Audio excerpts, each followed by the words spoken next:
I am not gonna lie, I'm definitely falling behind on a lot of my videos. I swear, I didn't die. I'm just very behind. Life is complicated. Let's just get into it. Back from the theater and watched Bring Her Back. This was directed by Danny and Michael Filippo.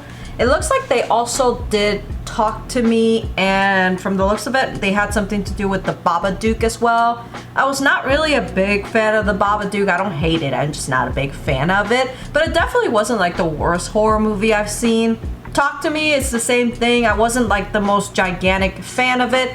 I liked the concept, I liked a lot of things that they did, but overall I wasn't really blown away. But starring Billy Barrett, Sally Hawkins, and Sora Wan. And I'm not gonna lie to you guys, this movie's very heavy.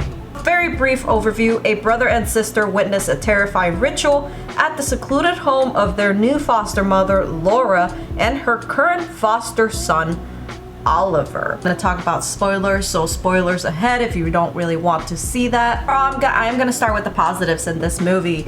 This movie is great. I thought that the story is great. It's a story we've heard before, but somehow this movie makes it feel quite fresh. But I think what really propels this movie forward is the acting. I am not gonna lie, Sally Hawkins does a fantastic job as Laura. I did not like her character in the slightest. At the same time, it really does make you feel sorry for her because she is in quite a vulnerable situation as well. So you kind of have that like love-hate relationship with this character, which I absolutely love. Their actors, especially Sora and Billy, did fine in their roles. It wasn't anything mind-blowing, but I think what really propels this movie forward is the cinematography. The cinematography and the editing is great in this film. It shoots certain scenes in a very interesting way to where you can see what is going on / not really. So it kind of freaks you out when you do have the jump scares coming in. A lot of symbolism as well in this film, especially with circles, which after doing some research on circles, it's actually very interesting. A lot of cultures view circles differently. A lot of them view them as unity. Some of them kind of like a symbolism of infinity, as it's everlasting since there is no start and no end to a circle. Return to what was known, or kind of like a return to the way things were. Inner harmony during a time of change or struggle. There's a lot of struggle in this movie. There's a lot of very heavy themes in this movie, especially when it comes to, not gonna lie, abuse, especially family dynamics, you know, like this movie hits a lot of very heavy subjects. And the makeup and the prosthetics was great. The gory scenes, when they were gory, they were quite gory with a hint of like disgustingness almost, which I very much appreciate. It wasn't there often, but when it was there, it was quite shocking. Like you can hear just some people just audibly go, ugh. Love it. I love it when movies do that. I absolutely do. Not gonna lie, some of the jump scares in this movie were actually quite scary. Mostly because I really felt like the movie was quite held back in a lot of aspects. They never really showed what the demon was. It never really showed what it looked like the entire time.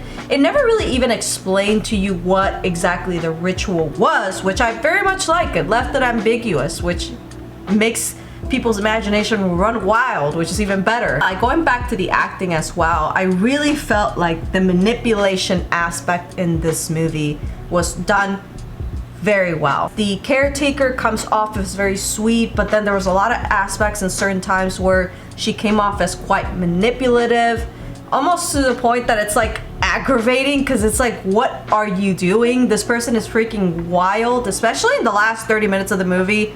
It all hell breaks loose, I'm not gonna lie. Now, my only gripe with this movie, I am not going to lie, is the ending. So, in my opinion, this movie really reminded me of Hereditary in a lot of ways, which it actually nailed it with my one criticism of Hereditary, which is the ending. I hated the ending for Hereditary, and I'm not gonna lie, it is the same case with this movie. I think the ending was appropriate, it was fine, however, it could have been so much better. It just felt, frankly, anticlimactic. It felt like, I don't know, it just felt like the movie was building up for the main character to get her comeuppance after everything she has done.